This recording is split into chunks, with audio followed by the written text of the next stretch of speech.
Former England all-rounder Tim Bresnan says he and Australian umpire Rod Tucker got death threats for dismissing Sachin Tendulkar in the 90s during the 2011 four-test series between India and England. Tendulkar was stuck on 99 international centuries for a while but seemed to be heading towards his record 100th ton during the fourth test at the Oval. With India 0-3 down and Tendulkar enduring a lean patch, a ton seemed to be within his grasp. But when he was on 91, Bresnan clipped Tendulkar on the pads. A huge appeal followed and Tucker raised his fingers even though the ball seemed to be missing the leg stump. And since the BCCI was not in favour of the DRS, that is decision review system back then, Tendulkar had to walk back.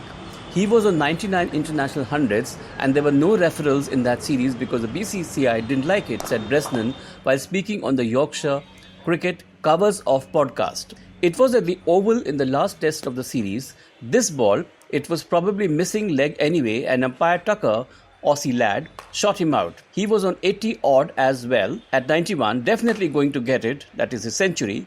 We win the series and go to number 1 in the world. For months, Bresnan and Tucker would be at the receiving end of people's anger. They would find letters written to them objecting to the decision and things had reached such a level that Tucker would eventually seek police protection to feel safe. We both got death threats. Me and this umpire, we got death threats for ages after, Bresnan went on. I got them on Twitter and Tucker had people writing to him, to his home address and stuff, getting proper death threats going.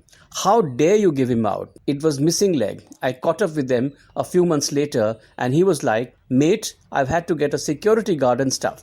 He had police protection around his gaff in Australia.